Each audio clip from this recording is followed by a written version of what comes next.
put it there.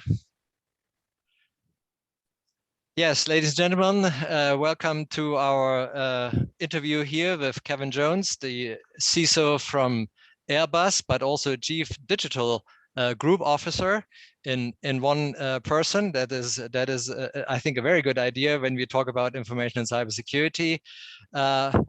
He will be speaking here in our series for the Munich Cybersecurity Conference edition 2022.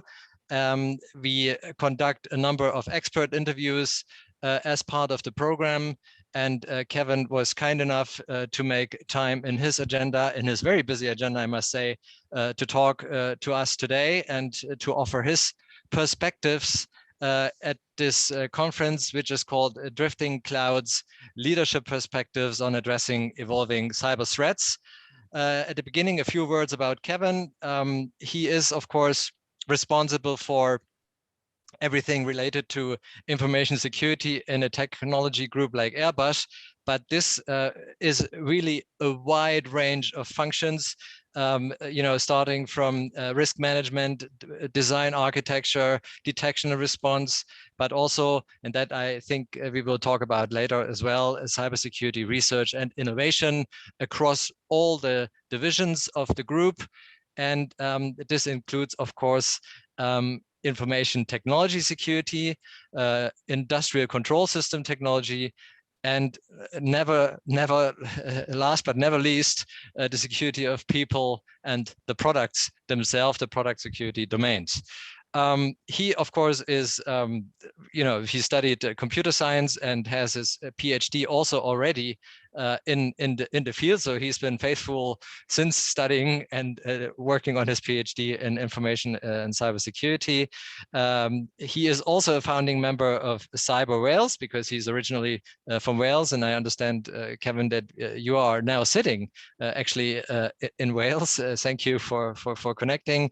And what I also like, he is an advocate and champion for cybersecurity in academia, especially for the development of cyber skills and for multidisciplinary research. So if you Google him, you will find many articles.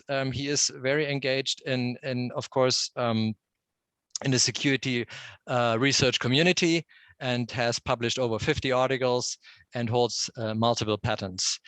Well, I think I tried to condense it in a couple of sentences. We could talk the whole interview time about all your achievements and activities. Must be a busy man. Thank you for joining, Kevin. It's an honor and a privilege to have you today. That's quite an introduction. So thank you very much. An absolute pleasure to be with you all today as well. Let's start. We have this leadership perspectives on addressing evolving cyber threats. What keeps you up at night, if there's something that keeps you up at night at all? So I think it's an in-joke within CISOs that you're always forever awake at night, and you're always one phone call away from all the fires that are everywhere else. I have to say, for me, I look at it in completely the opposite way. Being a CISO in the industry that I love and I'm passionate about, especially for a company like Airbus, where there's always something new and exciting and the breadth of what we do, I really love that challenge. And certainly looking at how we deploy new technologies, our entire landscape changes, the threat landscape, the technology landscape changes every 6 months. And that's always new and innovative for me. So I always actually go to bed pretty happy, especially on the days when there hasn't been a cyber crisis, with where we are as an industry, where we are with Airbus. And I absolutely love that challenge, that intellectual challenge as well that we face as an industry. Very good. So if you would look a little bit what's happening now at the threat landscape, as we call it, are there any developments that you're expecting, and how would you answer to those developments in your strategy? Is there something that you want to highlight or you point out? Yeah, so the strategy for cybersecurity at Airbus is an interesting one, actually. Like most companies, we obviously have compliance and regulation based, but we're also risk based. And that gives you a little bit more flexibility. It's not quite so black and white, depending on where you are in our business. So we also have four very distinct pillars, as you said in your introduction. Obviously IT, but industrial, product, and people domains have to form part of that strategy. We have a federated model, which I think is a little bit unique. Most people will have their cybersecurity embedded in IT and see it as an IT problem. Now, obviously for us, we have a huge amount of expert skills within our IT domain to be able to provide security architecture, for example, run our tools and capabilities that we'd have there. But equally, we then have the same level of capability within our product, in our engineering domains, whether they're designing the security architecture of an aeroplane or a satellite or a helicopter, for example. But it's federated. So then we have corporate capabilities that allow for that localized accountability, but a very centralized coordination and strategy around what we do. And that makes it very, very agile to be able to respond to that threat landscape as it evolves. Because, for example, some of the corporate capabilities, such as the CERT, when there is an incident or something that needs to be investigated that has been escalated from our security operations centers, we can do that wherever it may sit in the business or whichever domain it may sit in. The same in terms of things like vulnerability management, which we can talk about later on. Very hot topic for organizations right now, especially given the prevalence of vulnerabilities during last year and with Log4Shell or Log4j just before Christmas. And that vulnerability management capability for us is centralized in the way that we coordinate it, because it makes us very quick, very agile to be able to respond to those kind of emerging incidents and vulnerabilities that occur. So in a nutshell, if you like, our strategy for Airbus is to manage at a risk acceptance level for the company, and that's risk acceptance levels, it's plural because different parts of the business will have different levels, to have leading capabilities, and we've really invested with our cybersecurity transformation in those capability development, and that means skills, it means tools and technologies as well, and then bringing all that together in a really coordinated way, I think is the only way for certainly large enterprises like ours to be able to operate, because that means that we can be very much on the defensive side and we have the right level of defense technologies. We then have the monitoring side, and finally our ability to react in the event of something that occurs.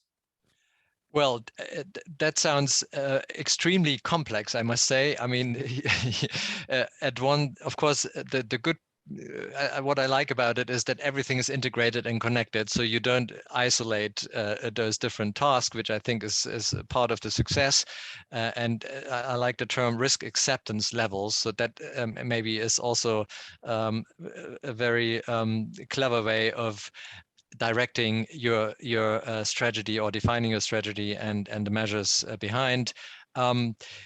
We always come across how do you actually sort of determine those risks? If you have, what is the risk acceptable? Because people always have a little bit problems with determining what risk really would there be. So is there anything that you can recommend or how do you do this? So how long have you got? Yeah, here we go. You start and I'll say stop. So firstly, you've picked up on the wonderful point. We often in the industry talk about risk tolerance. Mm-hmm. And if you take that from the perspective, it's quite negative. It's, I've got to be absolutely perfect everywhere. And that's not how businesses work. Businesses take risks, and cybersecurity cannot fix all of our risks. So to open up that discussion with a business, you have to start with this discussion around risk acceptance. And I have a very technical background, and I'm one of those people who, if you give me a system or an environment, I will always find a way, given enough time, that I can find a new vulnerability, I can break it, I can do this, I can do that. Risk tolerance would say, do you know what, I've got this one wonderful attack that means that if I daisy chain these 3 vulnerabilities and do this, I can own and pawn that system. The reality is that's probably something that's not really bothering a business. It's too difficult to execute, and that would be within our risk acceptance. So changing that language actually has been a very good start for our entire cybersecurity teams to start thinking differently and change their mindset. The second thing I think about risk that makes it so difficult is quantifying that risk, because you often say in cybersecurity, well, this technology or this tool or maybe this vulnerability leads us to have that risk. But the landscape then changes very quickly, and within a few months, your entire risk landscape is out of date. So the way I'm trying to do it in Airbus is to say, okay, we have our risk dashboards, risk frameworks. They're aggregated. It's part of our federated model, which really helps as well, because it means we can really look into the detail of risk. And we say, okay, we obviously then have a risk reduction plan to get us down to that risk acceptance level. And we're going to invest in maybe new technologies or maybe new processes, or we're going to enhance the capabilities in certain parts of the group to be able to do that. The problem is, and one of the biggest mistakes I see people make, especially in the industry when it's about risk, is we then say, right, we're going to aggregate that to a single risk dashboard with low, medium, and high. The problem you've got in an organization is actually, if I then start aggregating risks, well, it's always high. So you spent all this money, you come back to me 6 months later and it's still high. And you have to explain then, well, yes, but, and maybe. So what we do actually is say, okay, this is where we are in our risk dashboard based on the baseline of risk that we took, whether it's 6 months, 12 months, or a year ago, 3 years ago. But here's what's changed since. So the company's maybe done a new digital transformation. We've got new platforms. The threat landscape externally, so things we cannot control, have all changed. And this is where this is driving risks up. So I've often now shown this as almost a scales. We say, well, this is where we're getting better. This is what's changed. Some things that are completely non-controllable to us. And that enables us to have a very sensible conversation about managing risk. And the final piece of advice I would say is we often look for averages, and averages can absolutely sink and kill a cybersecurity program. Because if you're starting to say, well, everybody has to hit this average baseline, that means inside that average, some things are very good, some things are very bad. You completely lose visibility of what's really important, and you lose that ability to deep dive into some of the data. So what we've done in Airbus is, I'll be very kind of short on this, but in the enterprise risk management side, we present obviously the top risks to the company in the context of business and business risk for cybersecurity. Then we have a dedicated team, which is cybersecurity risk management, where we pull together all of the data about our controls, our operations. It actually sits right next to our vulnerability management team. So that enables us to have sensible conversations at CISO level for how I manage the cybersecurity strategy, the program, and the risks. And then we translate that into business risk to be presented to the executive level and executive committee. So those are some of the tips and tricks that I think that we've developed probably over the last 2.5 years of our own transformation journey, and some of our great lessons that I think we've been learned. The next question I know you're going to ask me is it working? Well, it is. I'm still looking for industry best practice, and I'm still very much open to ideas from other places. But certainly those are some of the things I've found to work very well for our company. Very good. You mentioned it in the beginning, vulnerability management is maybe a point we should look at. Of course, one thing is your own organization and your own, domains of control, but then you have, of course, a whole ecosystem of providers, suppliers, and partners, and I think they also, contribute to the vulnerability picture. How do you deal with that kind of vulnerability situation? I think vulnerability management, for obvious reasons, is an absolutely hot topic for our industry and for us as a company right now. So in terms of how we manage that, firstly, inside our own organization, we actually have vulnerability feeds that actually come from the normal suppliers and third parties that we'd have, those standard industry feeds. With CVSS scores and various things like that.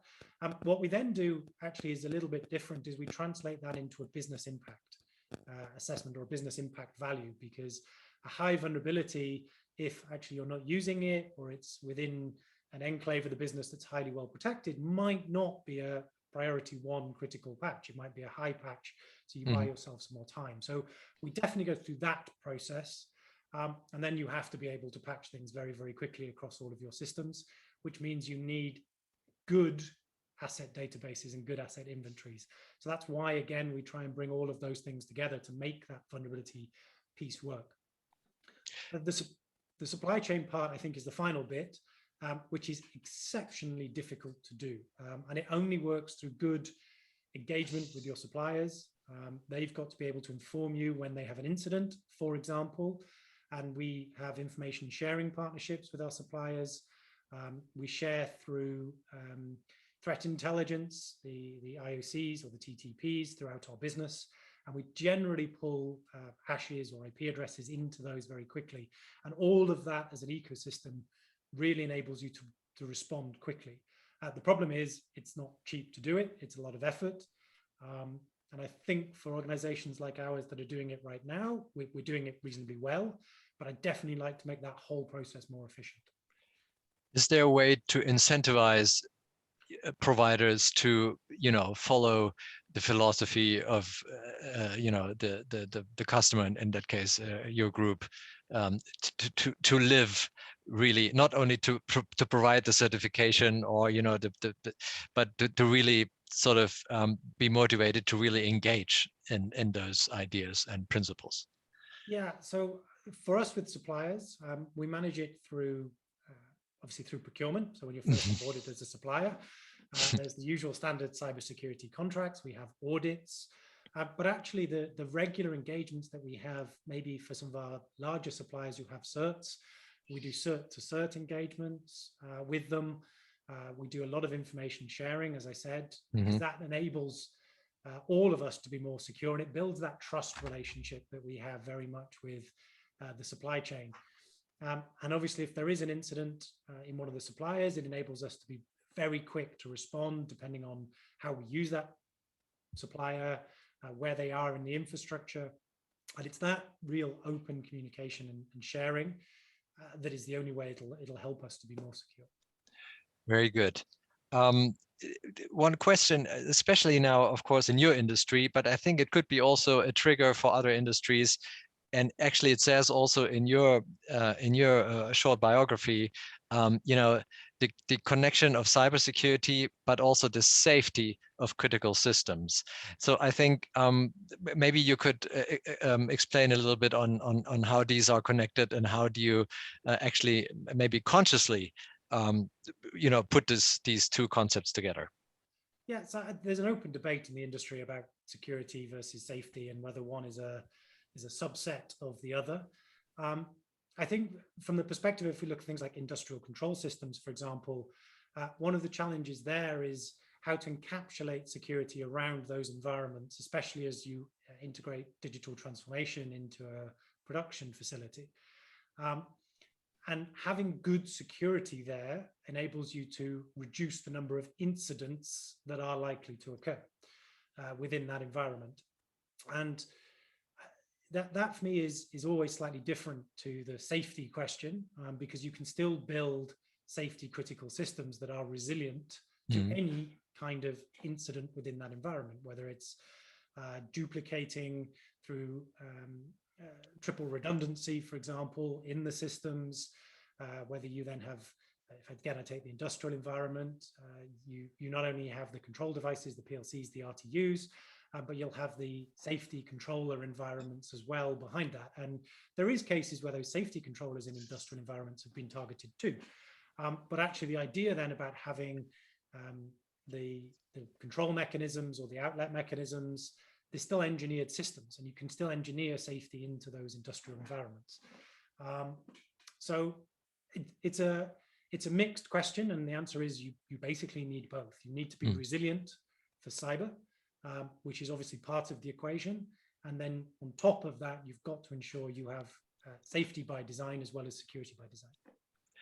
Well, since this is a forum also including, experts and perspectives from government and policy making or public agencies, is there anything from your point of view that you wish should be addressed more keenly and to help your daily operational work to be more successful? Is there something that you wish governments or the responsible agencies should very much improve or continue or focus on this and that? There's a few things I think that are very much on the radar at the moment. I'm a huge advocate right now for human-centric cybersecurity. So considering, for example, not just the technical element of our industry. And we say humans are the weakest link. It's a myth. It's completely wrong. And we've got to start including, I mean, Airbus is fantastic that we've got psychologists that work in our cyber research teams. That's very good. Look about how people make decisions. They look about why people will make mistakes and how we learn from those near misses and incidents that occurred. But more importantly, how we design systems around users. And I don't just mean end users, I mean us as cybersecurity users. If you've got firewalls that are too complex to configure, if you're working now with 20 different security tools and expect them all to be configured absolutely perfectly, otherwise you get owned. You need to think about systems design and go back to some of those fundamentals. The first thing I would say is, please consider cybersecurity as multidisciplinary. It's not just technical, even if it's quite predominantly technical, and certainly human-centric sits at the heart of that. The second thing I would say is cybersecurity is still maturing as a profession.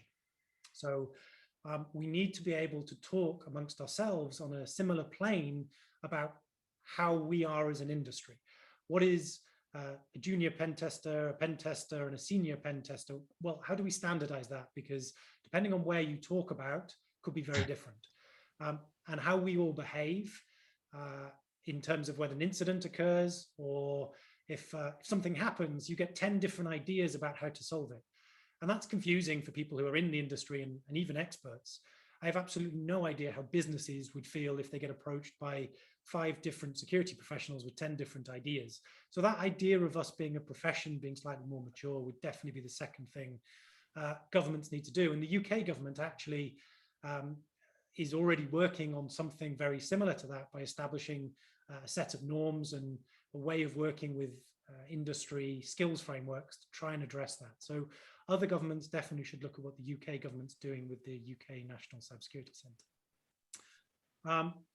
The obvious one, I think, for the third thing will come up is obviously talking then about certifications. And that's a double-edged sword. I know a lot of companies, especially for critical systems and critical environments, are being asked to certify their cybersecurity products.